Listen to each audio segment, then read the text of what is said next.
Talk to you about a saint who is probably, she's one of my favorites. I have a lot of favorites, but she's one of my real favorites because I think when I first heard someone give a talk about her, which I'll tell you about that story in a second, it kind of started me on a path to want to learn more about the saints. So we're going to talk tonight about Saint Therese de Lisieux. She's a French saint. She's a Carmelite nun. She has a pretty extraordinary, she actually did not have an extraordinary life, but she had an extraordinary way of living. An extraordinary life, if that's a word. And so, but how I first really I had heard about her before, right? But how I really kind of got to know her a little bit is before I was a coordinator for religious ed, I was just one of the catechists. And someone who's become a dear friend of mine now was giving a talk. She was giving saint talks to the kids. And her name is Lily Jacobs. And she is just a dear soul, dear friend of mine. And she gave this talk on Saint Therese de Lisieux, and it like almost brought me to tears. I mean, it was just like the passion she told the story. It made me want to get to know Saint Therese a lot more. And now Lily, her background, she was born in France, and or maybe her parents were born in France. Maybe I can't remember if she was born here or born there, but her parents were born in France, so she was very much into French culture. And she taught me. I would butcher Saint Therese de Lisieux. Name, because I'd be like Lisieux and all this kind of stuff. She'd go, no, it's Lisieux. And I'd be like, Lisieux, Lisieux. And she really kind of hammered it into us about that, because Lisieux is a town in France. And she wanted people to be able to pronounce it right, because so many people butcher that and it drove her crazy. So that was something I just really worked on that so I could get that down. But this was like in 2007, 2008, and the way she told the story about Saint Therese just really touched my heart. And ever since then, Saint Therese has been somebody that I go to. She's also kind of an interesting saint to me because you guys know that my first wife died in 2002 of cancer. And after she died, in her Bible was a little piece of paper that said Saint Teresa, the Little Flower. And so I didn't even know it, but my wife had learned a little bit about Saint Therese. And I actually got a miraculous rose, which is kind of the indicator that Saint Therese is around. I got one of those one time. It was a pretty cool story. If I have time, I'll tell it at the end here. But she's just one of those people that if it were not have been for, she was a cloistered nun, so she was living in a cloister, means she was in a place where she wasn't able to come and go. You go into the cloister and you stay there. Okay, so once she went in, she never left there for the last 9 years of her life. There are nuns that stay in the cloister for 50, 60 years of their lives and never come out.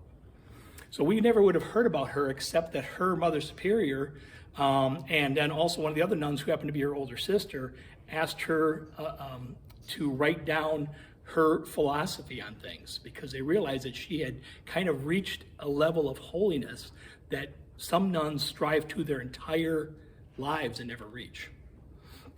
And so, Saint Therese, Therese was born in 1873. She was born January 2nd, 1873, which I didn't even realize it, but that's my daughter's birthday. She was born on January 2nd. She was born 125 years after Saint Therese. I was like, oh, that's cool. And so there's that connection there as well. But she was the youngest of 9 children. Okay, so her parents, Louis, but it's French, so it's Louis, and Azélia, they met, when they were probably in their 30s. I think, Louis was in his 30s, Zélie was in her late 20s, and they met. Both of them wanted to enter religious life, but both of them, for one reason or another, were rejected from that. They either, like in Louis' case, he didn't know Latin, so they wouldn't let him in. And in Zélie's case, they just outright said no, and never really gave her a reason. But both of them figured that they must have another path in life. So eventually they met, and within 3 months of meeting each other, they knew that they were supposed to be together, and they got married. But they decided that they were going to have a chaste, all relationship chaste. They were going to have a relationship where they didn't have relations, put it that way. Okay, they weren't going to have kids. They weren't going to be intimate with each other. And after about 10 months, their spiritual director said, no, this is not God's plan for marriage. you need to have children, if at all possible. And so they started having kids, and they had 3 daughters, boom, boom, boom, and then they had another 2 more daughters and a son. Those next 3 kids all died between the ages of like 2 months and 5 years. They had another daughter, then they had another child that died, and the last child was Therese. And so there was an age gap from the oldest to the youngest of about 18 years. Therese was the youngest, and she was kind of a sickly kid from the beginning. I mean, a lot of these saints we talk about seem to have some health problems and things like that, but she was kind of a sickly child from the beginning. And so she had a few problems there. But one of the things about her is that, I'm just trying to find the book here. This is her autobiography called The Story of a Soul. And in here, I read quite a bit of this. In here, it talks about, her remembering her life. And she was talking about a time when she was about 4 years old, and they were having a picnic. And so she had 4 other sisters that lived. Okay, so poor Louis had 5 daughters. That's a lot. But they were very pious. They would go to church. They would go to daily mass whenever possible. They spent a lot of time in prayer. They would do the family rosary. There was just a very pious family. And they were having this picnic, and Therese was out picking flowers, and she comes up and she brings them to her mom. And she says, "Mommy, I wish you would die." And she says, "Why would you ever say such a thing?" And she says, "Because I want you to go to heaven, and I heard that you can only go to heaven if you die." So she, 4-year-old, right? She was kind of saying this not because she really wanted her mother to die, but because she wanted her mother to go to heaven. So it's kind of an innocent statement. Well, curiously enough, within the next 6 years, her mother did die. She had breast cancer, and I think at the time that was said, I think she kind of knew it, but it was incurable. And so at the age of 4.5, Therese's mother died. And there was something interesting in her thing here. She wrote this in her autobiography. And she said, "All my happiness and gaiety went away after mother died. I had been so lively and open. Now I became diffident and oversensitive, crying if anyone even looked at me. I wanted to be left alone and hated meeting strangers. It was only in the intimacy of my own family, where everyone was wonderfully kind, that I could be more myself." And so, so she really struggled with this. As any kid would, right? My kids lost their mom when they were 9 and 12, and they struggle with it. You just do, because when one of your parents dies, that's hard. And so what happens is, and from my experience as well, I kind of I can kind of identify with Louis, is that you kind of take on both roles. Now, Louis and Zelly had kind of done pretty well for themselves, and they were fairly well off. Zelly had been a lace maker, and her business was very successful, and Louis was a watchmaker and a jeweler. So they had a lot of money, and so they had servants, a couple servants in the house, and they had a fairly large house and things like that. But in terms of the parenting role, Louis had to take on both roles. And so since Therese was the youngest, he kind of nicknamed her his little queen, and she called him her king. And he had nicknames for all the girls, but they had this special relationship. And he would, she would spend a lot of time on his knee, and they would kind of have this really close bond of a relationship. And so when that happens, when a parent is lost, the siblings all tend to kind of become very close with each other, and the relationships all seem to intensify a little bit. It's been my experience, but it was also the experience of what happened in their family. And so, but Therese really struggled with this, and she was very oversensitive, and so she would just cry a lot, and people kind of thought she was spoiled, especially since they were a little bit richer. I mean, they weren't like super rich, but they were very well off. But people just kind of figured she was a spoiled brat kind of kid, because she was always kind of crying and throwing tantrums. And then outwardly, that might be what it looked like, but she was really struggling inside still with the loss of her mother. And so when her mother died, she said that I would like Pauline to be my new mother. Pauline was her sister, who was 12 years older than her. And so Celine, who was the next oldest, she had picked Marie, who was the other older sister that was in the group as well. So they kind of said, okay, this older sister is going to be my mother. And so they developed this special relationship. And so Pauline very much took care of Therese. And all the sisters looked after each other, but especially Pauline and Therese had a very close relationship. And you'll get a real good sense of that if you ever get a chance. This movie, called Therese is an outstanding movie. I mean, it's not a lot of actions. There's not like zombies and explosions and things like that. So it's not going to be like really super exciting, but it is an outstanding movie about relationships and about how this family interacted with each other and their struggles and how they overcame them. So I would highly recommend it. Therese. Yeah, the movie is called Therese, and it's from 2004. It's a Leonardo da Filippius film. So anyway, so Therese, though, she was very studious. She was pretty smart in school and things like that. So much so that when she went to school, she was kind of the one that knew the answers. And, kind of everybody else was trying to keep low, keep their heads down. And she would kind of, kind of say the answers. And, the nuns kind of knew this. She was at a Catholic school. The nuns knew this, and they would call on her, and they praised her for this. But then she got a reputation kind of as the teacher's pet, the superstar. And so a lot of the other kids really looked down on her about that and really kind of bullied her and picked on her and stuff like that. And so at one point, she asked her father, and with Pauline's permission, she said, can Pauline school me at home? And so she was probably about 7 or 8 at this point in time, which would have made Pauline about 18, 19. She was 12 years older. And her father said, yes, but we'll do it on a trial basis just to make sure that it's, that it's going to work. And it did. And it worked wonderfully. I mean, Therese continued to do really well. She was reading at a very high level, and their relationship just continued to blossom.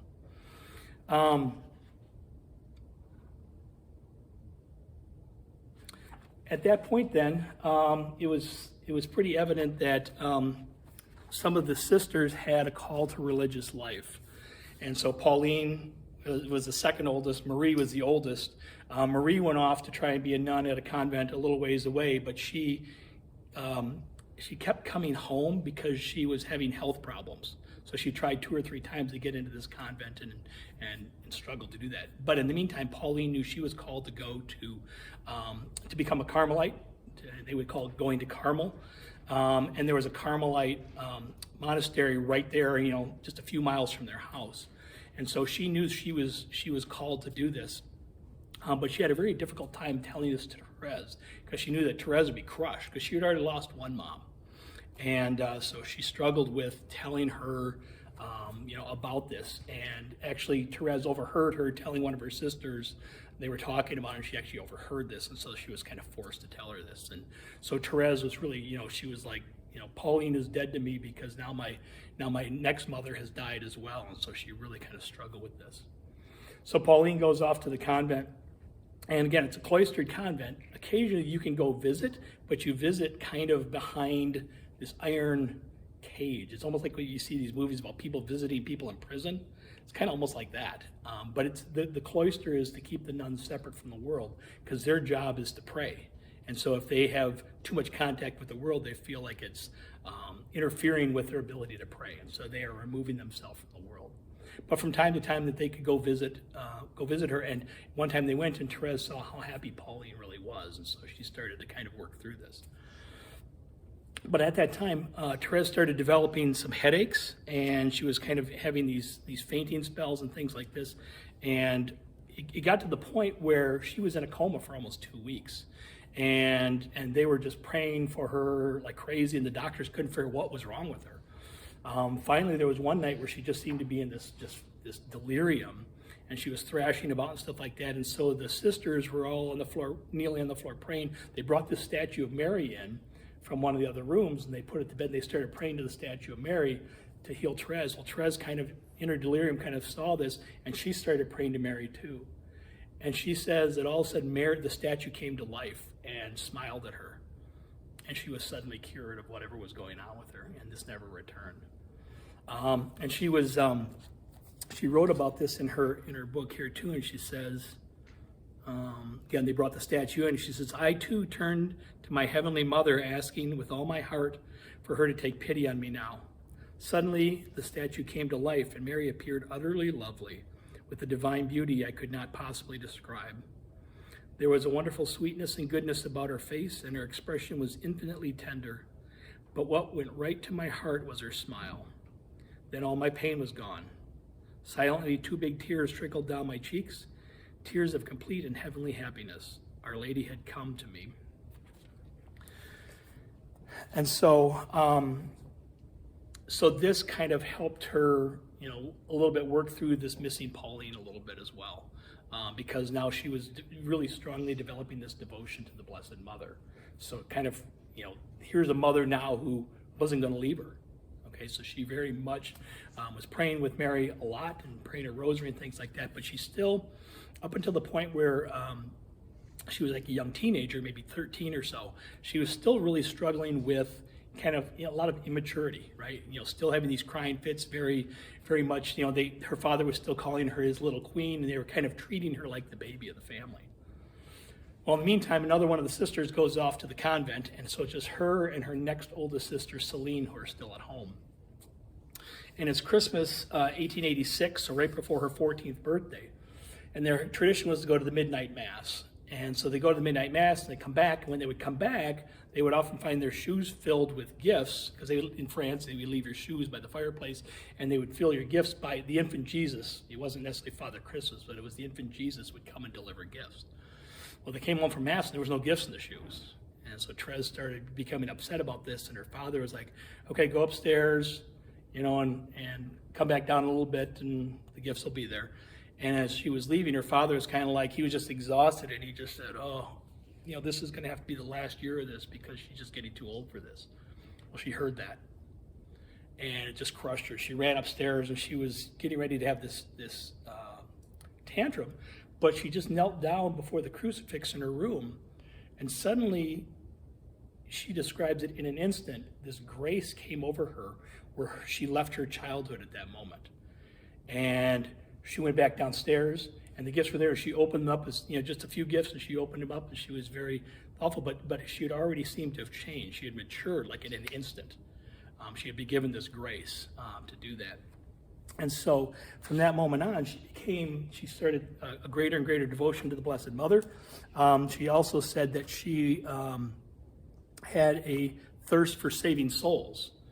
And if some of this sounds familiar, it sounds a little bit like Mother Teresa. And Mother Teresa was very much influenced by St. Therese, even taking her name. But she had this thirst for souls to save them. And she had heard about this notorious criminal who had murdered like a family in France. And he was slated to be executed, and the whole town was in an uproar. And she said, he's going to be my first convent. I'm going to save his soul. So she starts praying profusely for this gentleman. His name was Henry Pranzini. And he was just unrepentant. And he was just, I mean, in the movie, they show him to be this animal chained up, and he's just struggling, and he's just, nobody can get near him because he's just so violent. And she just kept praying and says, I know that Jesus will save him. And it shows a scene of her talking to Jesus. I know that you will save him. You could do all things. And she says, I don't ask for a sign, but if there's any way that you can let me know that my prayers helped him, you know, that would be wonderful. And so he was executed, but the papers carried the next day that when they executed him, he called for a priest, and he kissed the feet of Jesus on the crucifix 3 times before they lopped off his head with a guillotine. And so, and there's a scene in the movie again where the priest says, he says, the Lord will never forget you, and he has this peace come over him, and then they execute him. So Therese took that as meaning that she was able to help save his soul. So she became, there was a fervor about her about saving souls at this point in time. And so she felt this calling to go to Carmel as well, but she's only like, not even 15 yet, okay? And so she's like, I really feel called to go. Well, you couldn't even consider going till you were 16. And that was only with your parents' permission. Usually you didn't go till you were 18. And so so her family, her father, you know, realized that this was really where she was supposed to be, even though he knew she was too young. He went and he talked to the priest who was in charge of the convent. He said, no way. He says, she's just too young. She'll have to wait. This is, you know, because there's nuns there of all ages. They weren't sure they needed a 14 or 15-year-old there at that time. So they went to the bishop. The bishop said, you know, well, I'll talk to the priest in charge of the convent, and we'll see what we can do. And Therese is like, oh, that means no. And so she was just kind of getting distraught about this. Well, that fall, their parish was taking a pilgrimage to Rome because Pope Leo the 13th, it was his 50th year as a priest. So they had a Jubilee celebration, so they were taking a pilgrimage. And so they went to Rome with Celine and Therese and her father, and they went with people in their parish. And so they wound up being able to get an audience with the Pope. But they said, you're not allowed to speak to the Pope. You can kneel down and you just pray, and the Pope will give you a blessing, and then you move on. And so one by one, people are going up there. Well, then it's Therese's turn, and she kneels down, and she starts talking to the Pope. She's like, "Please, Your Excellency, I really feel called to go to Carmel, and I really need your blessing." And he, "Well, how old are you?" He's, "Well, I'm 15." And he says, "Well, that's not old enough." But he says, "If it's meant to be, it will happen." And she starts like clutching his hands and kind of groveling at his feet. And the Swiss army guard has to pry her off him and drag her out of there. But Leo could see this, and Leo's a pope we've kind of talked a little bit about before. He was already an old man, and he was pope until he was like 93 or something like that. But he was a very kind man, and so there's no doubt, it doesn't say in here that he did it, but there's no doubt that Leo probably contacted the bishop and said, "What's going on with this situation?" Because a couple of months later, she got a letter from Carmel that accepted her when she was 15 years old. But they said, "We're going to delay your entry until April," which meant she would be like 15 years and 3 months old. So she had like 3 months, or she didn't want to wait, but she said, "Okay, I'm going to put this time to good use." And she started doing a lot of more servitude type of work, but she started doing it with great joy. And so she started doing things she had never done before, and she was serving others and helping others and doing chores she had never done before, because she knew she was going to have to do this in the convent. And so that 3 months really prepared her well. At the time, so again, Celine was the next oldest sister, but Celine should have gone off before Therese, but at this point their father was becoming ill. And so Celine said, "I know that you're called to go, so I will stay home with Father so that you can go off to Carmel." And so Therese does. And she goes off and she goes into the cloister, and her father was he knew that this is what she was supposed to do, but he was just overwrought with anxiety about this because he was losing his little queen. And they had a very close and special relationship, and so it was very hard on him, but he knew that this is what he had to do, and he knew that he would only see her a few more times in his life. So Therese starts in the convent, and right away, she's already kind of struggling because a couple of the nuns there, are kind of like, "Well, who's this special little girl that gets to come in here?" And so they were a little bit harder on her, and so they kind of pushed her a little bit. And so when they were doing things like cleaning, they were really picky about what she was doing, and there was other things like that. There was one nun in particular who just really was like, "You know what, I'm going to break this one." And so she just really kind of stuck it to her. But Therese kind of learned. There was an incident where this vase was broken in a room that Therese was cleaning, and she was like, "Okay, well, I'll just take this and throw it away." And she was putting it into her pockets, and this other nun came in and saw her doing this and accused her of breaking this expensive vase. And rather than fight back, Therese just said, "Yes, I'm sorry, I should have said something about it," even though she didn't break the vase. And so this was kind of tearing away at her pride a little bit, and her self-love and things like that. And she says that this was helping her grow in holiness, because she was realizing that she could have fought back, right? She could have argued the point and things like that, but she realized that wasn't going to get her anywhere. And so she started doing things like this. She would take on extra penances. She would take on extra chores. And this nun, whoever, like I said, that was trying to break her, whenever she'd see her, she would just smile, and she would actually go over to this nun and spend time with her. And at one point, the nun confronts her and says, "Why are you always smiling at me?" She goes, like I'm terrible to you, and you always come back. And Therese says, "Well, I'm just genuinely glad to see you." And it really affected this nun. And so it changed the heart of this nun, because of the way that, even though she was being treated poorly, she wasn't going to, return evil for evil, right? She wasn't going to return bad for bad. She was going to return good for bad.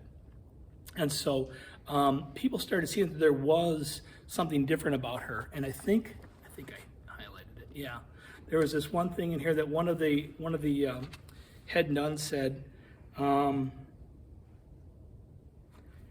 she told her she could see that Therese was advancing very far. In fact, she had written a letter about Therese, and she said that something like she has the holiness of a nun who's twice her age, and she's achieved things that many nuns only hope to achieve in her growth and holiness, something to that effect. But she told Therese, she says, because you have an extremely simple soul, however, it will be even more simple when you become perfect. The closer we come to God, the more simple we become. And this really affected Therese. She knew that she had to become even more simple. She had to get rid of all of her pride. She had to just keep praying. So she spent a lot of time in prayer, a lot of time taking on these extra jobs. And when people would cross her, she would just reflect kindness back to them. So,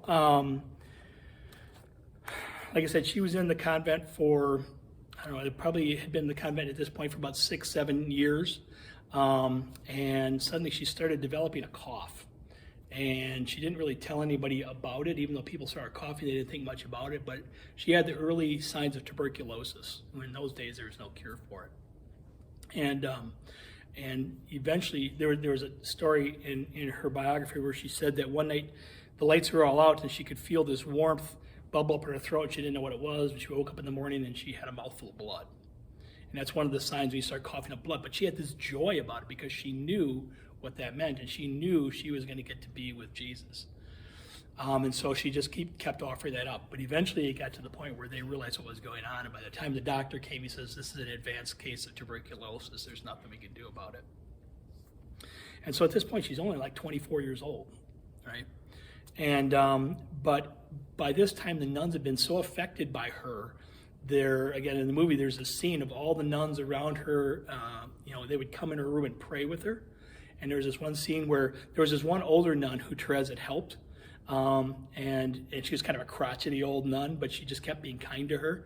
And there's a scene where she comes in and she kneels down at Therese's bed and is very overwrought as well, because Therese had just had this effect on everybody in the convent.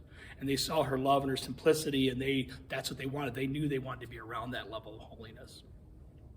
And so eventually she did die.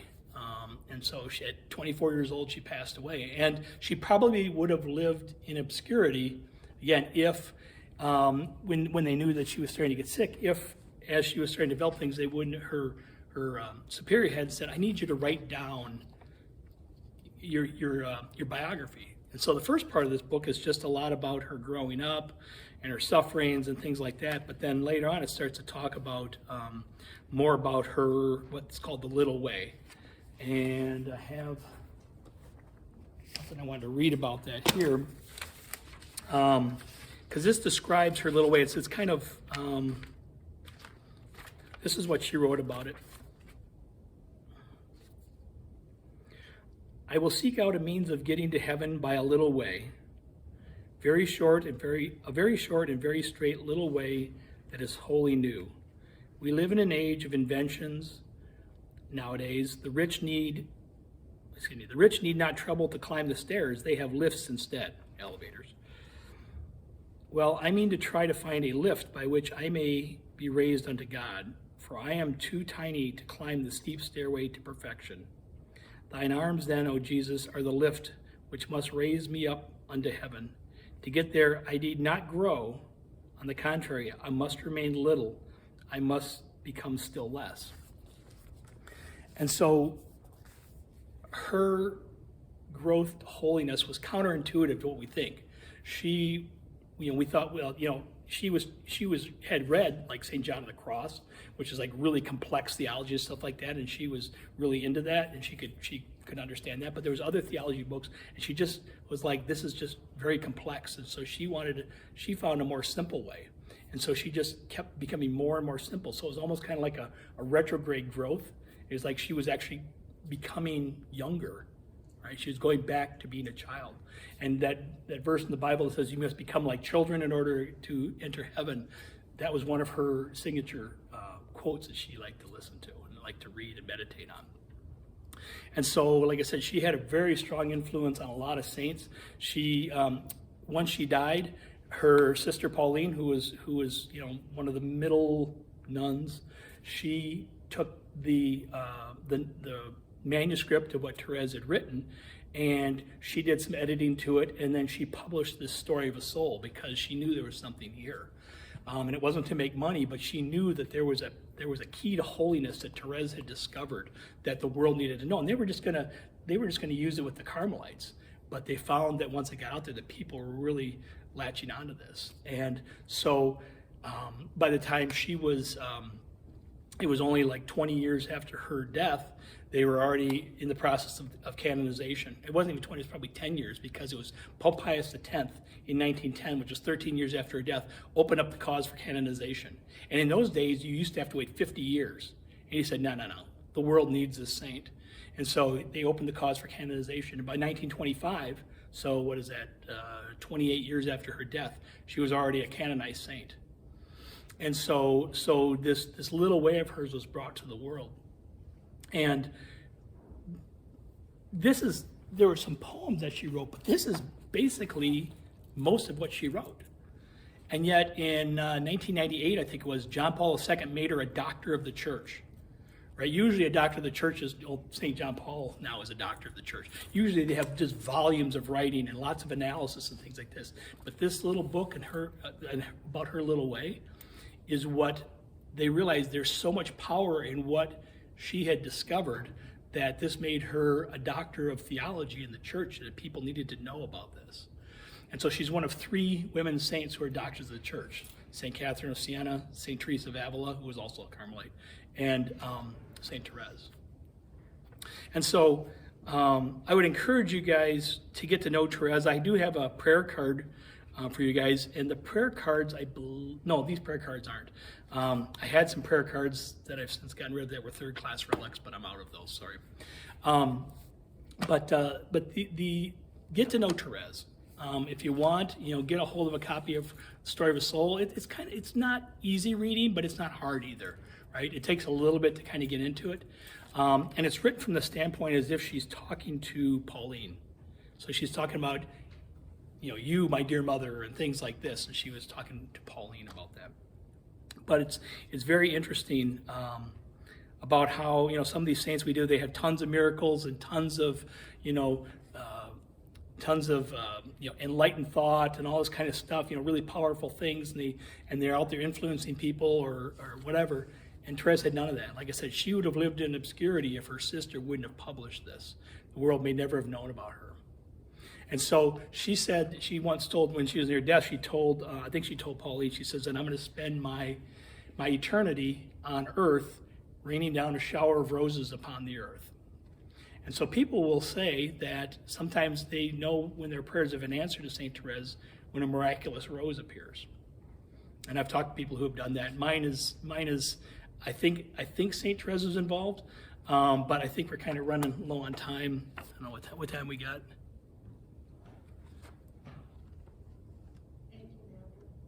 After. All right, I'll tell it real quick, and then we'll do our reflection. So about, let's see, I got to think now. It would have been about 2012, and I told you my first wife died of cancer, and so that meant that my kids had to get checked for that cancer when they were the age that they suspect that 10 years before my wife was diagnosed, they had to get checked. So that meant at age 22, they need to be checked for colorectal cancer. And so my daughter went in to get checked, and so I had to take her. So I've known since my daughter was 9 years old that this day was coming, okay? And I was like, okay, this was gonna be a hard day. And so we went in she got her colonoscopy, and I'm waiting for the doctor to come out. And first off, the doctor was so young, I called him Doogie Howser because the guy didn't look like he was even shaving yet, but this guy was a doctor. But you guys probably don't get that reference. But anyway, okay, yeah, thank you. I'm here till Thursday, tip your waiter. But he comes out and he says, if I had to tell you what a perfect colon looked like, this would be it. And I'm like, oh, praise God. I'd just been dreading that she was gonna also have cancer. And so on our way home, I had a key to the church, and so I had a key to St. Mary's of Pine Bluff and St. Ignatius, but we were driving by St. Mary's, and I said, can we just stop by the church and say thank you? And the man was like, yeah, sure, that sounds good. And So this is in the middle of July. It's literally 98 degrees out. It's a really hot summer, and it's a Tuesday. And the reason that's important is because we pull up in the car. There's nobody at the church. I go to put the key in the lock, and I look down, and there's a fresh rose laying across the threshold of the church. I'm like, well, that's weird. I'm like, well, somebody must have dropped it off, something like that. But as I'm thinking more and more about it, I'm kind of like, well, Angie did have a devotion to Saint Therese, so maybe this is our consolation that it's good that we came to say thank you. So we go into the church, we go pray, and Amanda looked at the two altars, and on the two altars were fresh cut yellow lilies. Again, who's going to do this on a Tuesday? And the significance of that is that's the flower that Amanda drew for her mom when she was sick, and it's the flower that was on her funeral guide that was there. And so it said, she wrote this, "You're blooming all the time," and there was these yellow lilies. We noticed fresh cut yellow lilies. And I said, yeah, I see those too. And so we're both like in this bubble just going, what is going on here? And so we get done, and of course we're both crying because we're just feel like we're just in this bubble of the Holy Spirit. And we go back out and we walk out, and I'm thinking by now this rose has got to be withered because it's 100 degrees outside. And here's this fresh rose still laying on the threshold. And there's no reason for this rose to be there, none. And we looked at it again, and Amanda said, "Dad, do you see what color that rose is?" I said, "Yeah, I see it." And it was a peach-colored rose, which was Angie's favorite flower. And so I figured that Angie's devotion to St. Therese translated into a miraculous consolation that, we didn't have to go there and say thank you. We didn't have to show up. But God was saying, thanks for noticing. And Amanda goes, what are we going to do with this thing? What do you do with a miraculous rose, right? I mean, it's like, do you take it home and hope that it stays fresh forever? Well, I said, no, this is from heaven. We just have to give it back. So we took it back in and we laid it at the feet of the Blessed Mother. And we said, this rose is from heaven. It should be in heaven. And so we saw a miraculous rose. I mean, there's no explanation for this. And people talk about this all the time with St. Therese. Now, we didn't demand this as a sign. There are some people that do that, and that's not really what you should be doing. But there are indications sometimes when you pray to St. Therese that you will get maybe a rose, maybe you'll see pictures of roses, you'll smell roses, things like that. And that's okay, but we never want to ask for signs from God because we don't want our faith to be in miracles. That miracle we feel was given to us because God felt we needed it at some point in time. And I strongly believe that that's the miracle that's going to bring my daughter back to the church at some point in time too. So again, I would highly encourage you to get to know St. Therese. There's plenty of information about her online. Do you guys have any questions? Julie? No, I don't believe so. If you look in your workbook, and the sheet about her is on page 80 and 81. There is a picture of her on the lower right corner of 81 that shows her in her casket, but that was taken at the time of her death. Her body is in the Basilica in Lisieux, and it's in a case. They say her rib cage and things like that are in there, but her body is decomposed. The question was, is her body incorrupt, for you guys online? Any other questions?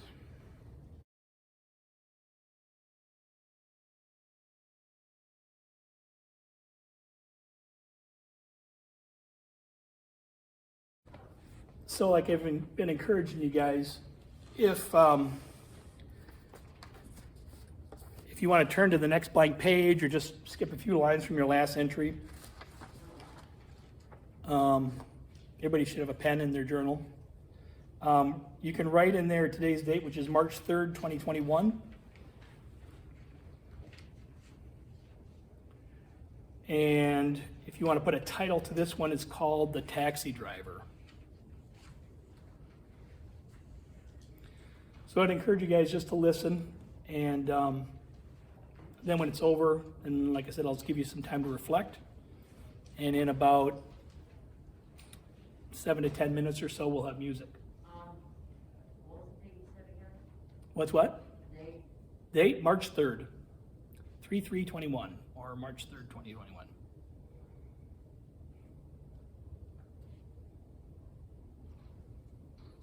I didn't write this, but it's written in the first person, so if you want to pretend I'm the guy in the story, you're welcome to.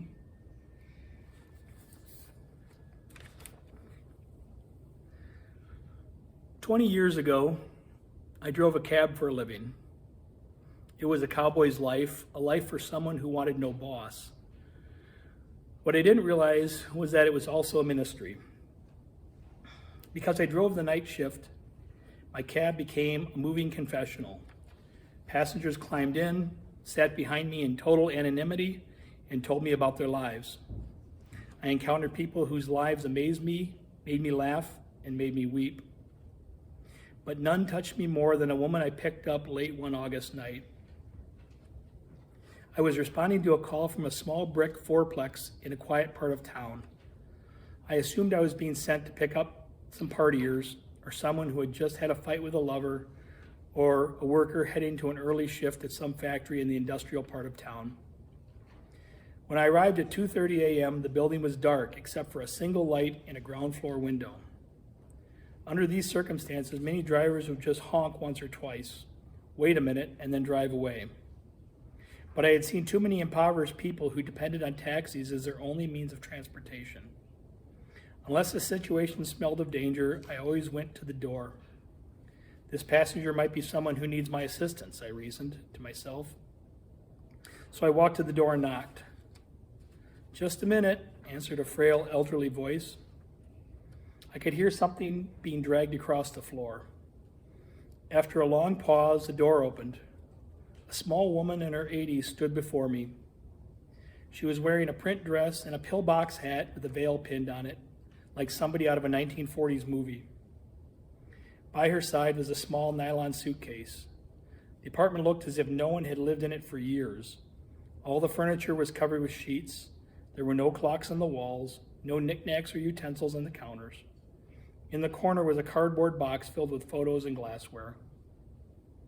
"Would you carry my bag out to the car?" she asked.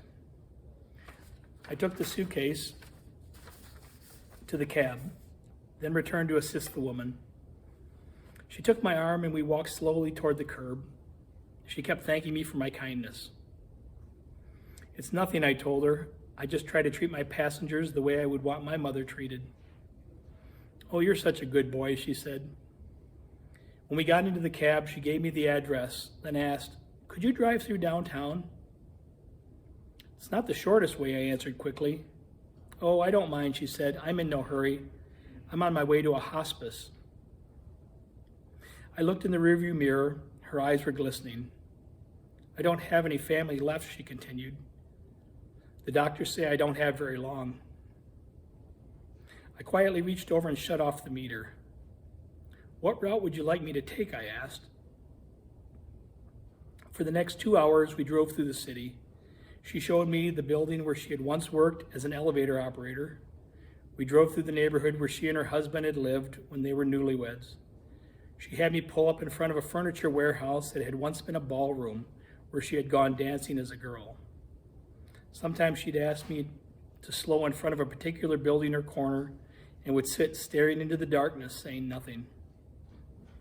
At the first hint of sun was creasing the horizon, she suddenly said, "I'm tired, let's go now." We drove in silence to the address she had given me. It was a low building, like a small convalescent home, with a driveway that passed under a portico. 2 orderlies came out to the cab as soon as we pulled up. They were solicitous and intent, watching her every move. They must have been expecting her. I opened the trunk and took the small suitcase to the door. The woman was already seated in a wheelchair. "How much do I owe you?" she asked, reaching into her purse. "Nothing," I said. "You have to make a living," she answered. "There are other passengers," I responded. Almost without thinking, I bent and gave her a hug. She held on to me tightly. "You gave an old woman a little moment of joy," she said. "Thank you." I squeezed her hand, then walked into the dim morning light. Behind me, a door shut. It was the sound of the closing of a life. I didn't pick up any more passengers that shift. I drove aimlessly, lost in thought. For the rest of that day, I could hardly talk. What if that woman had gotten an angry driver, or one who was impatient to end his shift? What if I had refused to take the run or had honked once and then driven away? On a quick review, I don't think that I have done anything more important in my life. We're conditioned to think that our lives revolve around great moments, but great moments often catch us unaware, beautifully wrapped in what others may consider a small one. People may not remember exactly what you did or what you said, but they will always remember how you made them feel.